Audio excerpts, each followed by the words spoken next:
Bismillah, alhamdulillah, wassalatu wassalamu ala rasulillah wa ala alihi wa sahbihi wa mawala ma ba'du. Yang kami hormati Bilal Mukarram Bapak Kiai Haji Dzikron Abdullah selaku pembimbing kajian kitab kuning pada kesempatan siang kali ini. Jamaah salat zuhur Masjid Agung Jawa Tengah yang dirahmati Allah Subhanahu wa taala. Tidak henti-hentinya untuk selalu kita panjatkan puji syukur kita kehadirat Allah dengan segala limpahan nikmatnya. Hingga pada kesempatan yang baik ini kita masih diberi nikmat oleh Allah berupa nikmat sehat hingga saya kembali melakukan aktivitas atau melakukan ibadah salat zuhur berjamaah di masjid yang kita cintai ini. Semoga apa yang kita kerjakan, yang kita lakukan ini semata-mata karena Allah dan kita berharap ridhonya Allah Subhanahu wa taala. Selawat salam kita antarkan kehadirat baginda Rasul Nabi besar Muhammad sallallahu alaihi wasallam. Kita berharap besok kelak di yaumul qiyamah kita menjadi bagian umatnya dan berharap syafaatnya. Jemaah dirahmati Allah Subhanahu wa taala, pada kesempatan siang kali ini kita kembali akan mengikuti kajian kitab kuning dengan kitab Turatun Nasihin yang mana akan diasuh oleh beliau Al-Mukarram Bapak Kiai Haji Dzikron Abdullah. Untuk itu, untuk mengawali rangkaian kegiatan di kesempatan siang kali ini, mari kita awali dengan bacaan Alkitab Al-Hadina Al-Fatihah. A'udzu billahi minasyaitonir rajim. Bismillahirrahmanirrahim. Alhamdulillahirabbil alamin arrahmanir rahim maliki yaumiddin.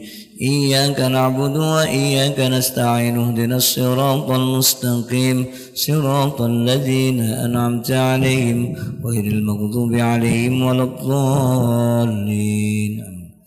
Selanjutnya waktu sepenuhnya kami aturkan kepada beliau Mukarram Bapak Kiai Haji Dzikron Abdullah. Assalamualaikum warahmatullahi wabarakatuh. Alhamdulillahirabbil alamin wassalatu wassalamu ala asyrafil anbiya'i wal mursalin wa ala alihi wa sahbihi ajmain, amma ba'du. Jamaah zuhur Masjid Agung Jawa Tengah yang kami muliakan dan para pendengar Radio Dais yang kami hormati dan para pemirsa MAJT TV dan TVku yang saya muliakan. Pada kali ini kami insyaallah akan saya bacakan kitab Turatun Nasihin fi bayani dzammi su'il dzanni wal ghibah, menjelaskan tentang tercelanya buruk sangka dan menggunjing atau ngerasani Jawanya itu di halaman 231 Surah Al-Hujurat ayat 12. A'udzu billahi minasy syaithanir rajim. Bismillahirrahmanirrahim.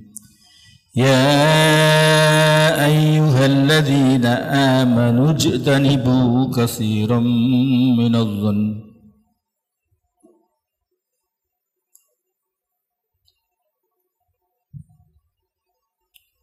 إن بعض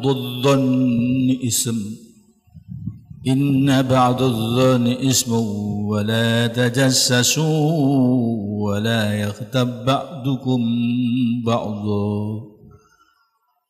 أيحب أحدكم أن يأكل لحم أخيه ميتا فكرهتموه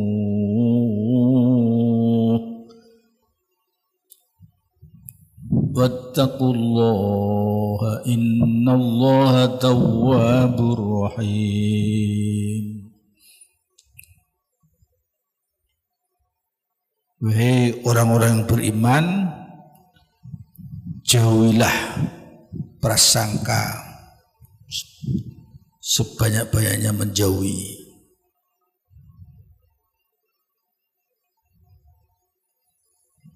Kunu minhu ala janibin.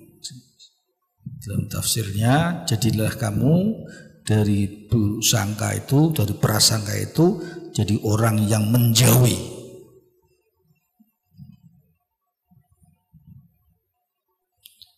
Sesungguhnya sebagian prasangka itu adalah dosa. Al-ismu az-zambu. Kata-kata ismu itu adalah az-zambu, dosa. Sehingga yastahiqqul uqubah, akan menghai siksaan Allah alaihi, kepada orang yang dari dosa tadi, atas dosa tadi. Wala tajassasu wala yaghtab ba'dukum ba'dha. Janganlah kamu cari-cari kesalahan orang lain. Wala tajassasu, dan janganlah menggunjing sebagian kamu semua dengan sebagian yang lain. Sehingga dalam tafsirnya Qadhi Bedawi menjelaskan wala tabhasu an auratil muslimina. Janganlah kamu sekali-kali membahas dari tercelanya orang-orang muslimin.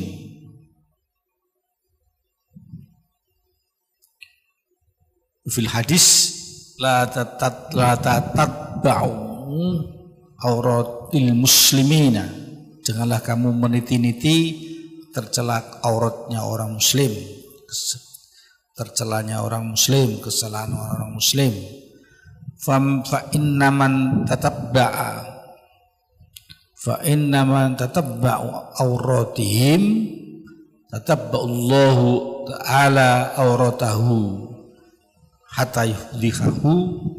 Sebarang siapa sesungguhnya orang yang meniti-niti tercelanya, keburukannya, auratnya orang muslimin, itu akan Allah teliti juga auratnya dia, kesalahannya dia.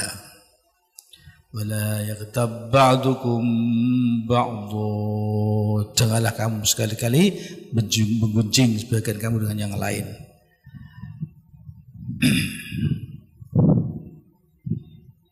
Syarahnya wala yadhkur ba'dukum ba'dha bisu'i fi ghibatihi. Jangan kali kamu menuturkan sebagian kamu dengan sebagian yang lain, kamu semua dengan keburukan di dalam menggunjingnya. Ayuhibbu ahadukum ayyakula lama khimaitan fakarihtum. Sukakah kamu, senang di antara kamu semua makan daging saudaranya yang telah mati? Maka fakarihtumu, maka kamu akan jijik. Fakarihtumu, dengan makan daging saudaranya yang sudah mati. Wattaqullah innallaha tawwabur rahim. Takwalah kamu kepada Allah, sesungguhnya Allah adalah Maha memberi taubat, menerima taubat, dan Allah adalah Maha Penyayang, Ar-Rahim.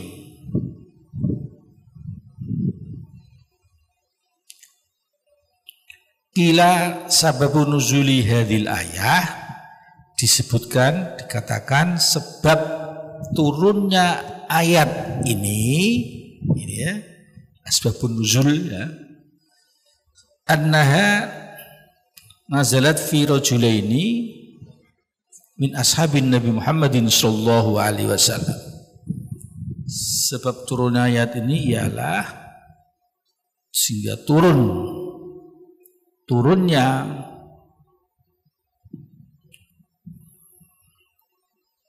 ayat ini adalah turunnya Firojulaini, peristiwa orang dua laki-laki dari sahabat-sahabat Nabi Agung Muhammad sallallahu alaihi wasallam. Dzalika anna Nabi sallallahu alaihi wasallam dhamma ila rajulaini ghuniyaini fi safari rajulan min fuqara'is sahabah.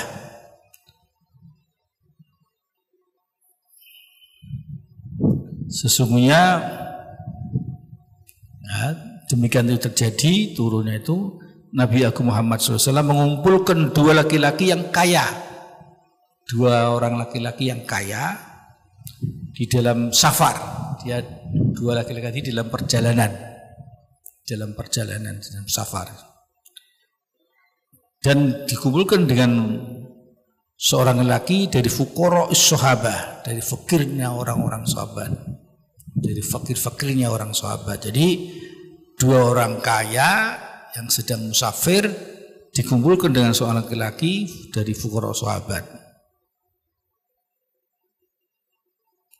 Liusiba ma'ahuma min ta'amihima, supaya dia memperoleh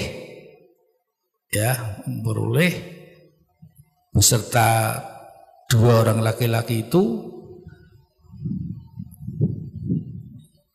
laki-laki yang fakir tadi, minto amihima, dari makanan dua orang laki yang kaya tadi. Beritakodam lahuma, dan dia mengajukan orang laki-laki tadi yang fakir kepada dua orang yang kaya tadi di dalam fil manzili, di dalam rumahnya. Dia menyediakan rumahnya. Yuhayya fima yuhayya lahuma al-manzila wa ta'ama, gendaknya itu supaya orang fakir tadi menyediakan kepada dua orang kaya tadi di rumahnya, dan disediakan rumah dan makanan. Fatumma Salman Al-Farisi ila rajulaini, kemudian Salman Al-Farisi mengumpulkan dua orang laki-laki tadi al-madhkura ini yang tersebut tadi. Maka fanazala data yaumin manzilan, kemudian dia ada di rumahnya pada satu hari. Lam yuhayyi lahuma syai'an, nah, orang fakir yang enggak menyediakan apa-apa toh. Dia tidak menyediakan pada dua orang tamunya tadi yang safar tadi, yang dalam perjalanan tadi, sesuatu, tidak sama sekali. Akhirnya apa? Faqala lahu, dua orang kaya tadi, laki-laki tadi berkata kepada yang laki-laki yang fakir tadi, yang tidak menyediakan apa-apa tadi, coba kamu idhab ila Rasulullah sallallahu alaihi wasallam fasalhu lana fadla idam. Coba kamu pergi ke Rasulullah, tanyakan pada Nabi atas kenugerahan lauk pauk untuk tamu yang sedang safar tadi. Fantolako, maka pergilah laki yang fakir tadi, yang disuruh oleh orang kaya dua orang tadi, maunya suruh lapor kalau dia tidak menyediakan apa-apa, biar dijawab oleh Nabi, tamu itu adalah untuk disuguh. Nah, karpe ngono karpe, tapi dia fakir. Faqala haduma li sahibihi, di saat laki-laki tadi pergi, orang fakir tadi, salah satu di antara orang kaya tadi berkata kepada kawannya, waqad huba anhuma, telah sudah enggak ada lagi yang fakir tadi dari kedua orang itu. Innahu law intaha ila bi'ri samihah wa hiya amasyhurah bi qautil ma', untuk pergi jika dia sampai ke sumur samihah yang masyhur dengan banyaknya air, lahoro ma'uhu, akan habis airnya. Falamma intaha ila Rasulullah sallallahu alaihi wasallam wa balaghahu risalah, ketika laki-laki yang fakir tadi yang punya rumah tadi tidak menyediakan apa-apa tadi sampai kepada Rasulullah dan menyampaikannya atas diutusnya dua orang laki-laki tadi yang kaya.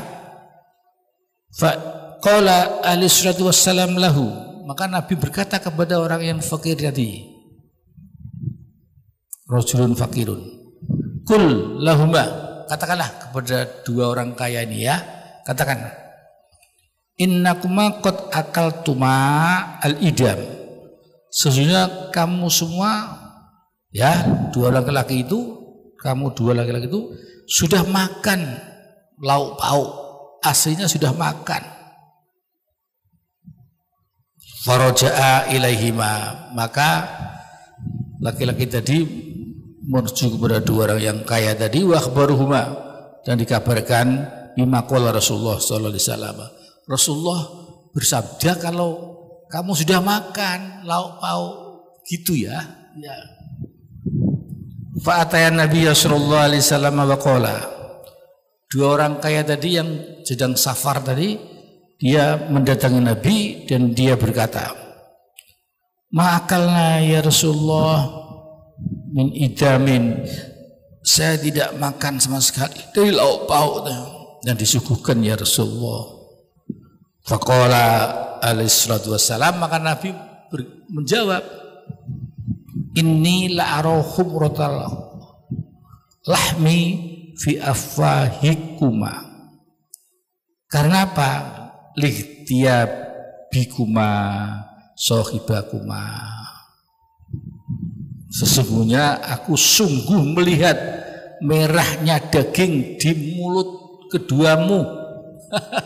Jadi yang musafir ya kan tadi sudah kelihatan mulutnya penuh dengan daging yang merah. Karena apa? Karena kamu sudah menggunjing dengan laki-laki yang fakir tadi, kamu ngerasani sama dengan makan daging lahma akhi meta, daging saudaranya yang masih sudah meninggal. Mulutmu penuh dengan merahnya daging karena kamu telah menggunjing. Hukumnya sebagaimana makan lahma akhi meta, daging saudara yang masih sudah meninggal.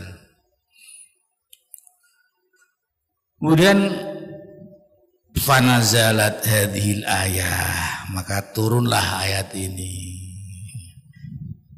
Ayat la yaghtab ba'dukum ba'dha ayuhibbu ahadukum ayyakula lahma akhihi maytan fakarihtumu.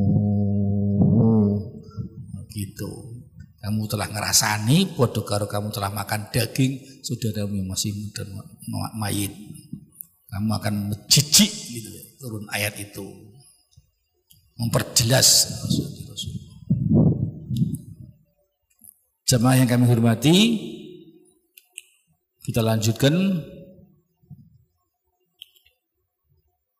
An Nabi sallallahu alaihi wasallam qala al-hibatu asyaddu minaz zina. Hibah itu lebih berat daripada zina. Dalam proses menghapus dosanya itu berat. Hibah itu berat. Kenapa kok begitu? Kan kaget para sahabat. Masa? Qalu, sahabat bertanya, "Kaifa ya Rasulullah?" Gimana ya Rasulullah? Kok bisa begitu? Kok zina kok hibah kok lebih berat daripada zina? Alasannya, maka qala alaihi salatu wassalam, ar-rajulu yazni summa yatubu fayatubullahu alaih. Orang laki-laki yang zina kemudian dia bertobat, Allah mungkin akan beri tobat.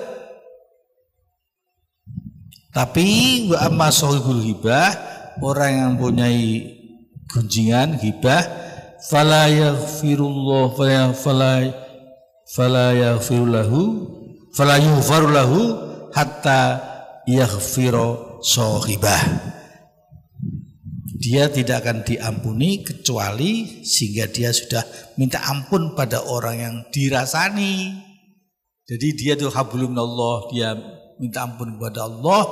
Dia juga beratnya itu minta ampun kepada orang yang dirasani. Nah ini asyadu di sini maknanya proses penghapusan dosa. Harus menemui orang-orang yang dirasani, berapa ratus orang sebulan. Menemui satu persatu berat, asyad. Bukan berarti zina itu lebih kecil dosanya, tidak. Jangan diartikan yang salah. Proses pengampunannya.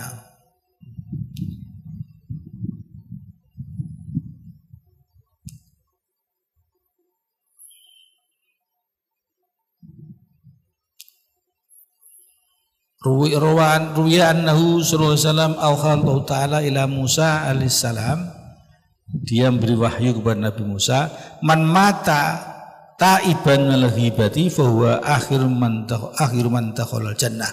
Barang siapa orang yang mati dia bertobat dari gunjingan ghibah, dia adalah paling akhir orang masuk surga. Man taba musirron alaiha, barang siapa mati dia terus-menerus melangsungkan hibah, bahwa awalu man dakhalan nar, dia awalnya orang yang masuk api neraka, naudzubillah. Sehingga beratnya terletak pada permintaan ampunan kepada orang yang dirasani. Ini yang kalau hablumullah beda. Kalau manusia belum tentu dia mau memberi maaf, belum tentu, dan samping itu sulit atau berat bagi yang kerasani, bagi yang gunjing tadi. Demikian jamaah salat zuhur yang kami hormati, mudah-mudahan kita semua jangan diusahakan tidak ghibah, sehingga kita paling tidak kita kalau bisa menghindar sama sekali. Bismillah, dengan ucapan Bismillahirrahmanirrahim, insyaallah kita dengan bersungguh-sungguh berjuang jihadul akbar melawan nafsu untuk memerangi kita ghibah, gunjing pada orang. Naudzubillah min dzalik. Setelah tahu hukumnya seperti ini, berat. Sadaqallahul adzim. Wallahul muwaffiq ila aqwamit thoriq. Wassalamualaikum warahmatullahi wabarakatuh.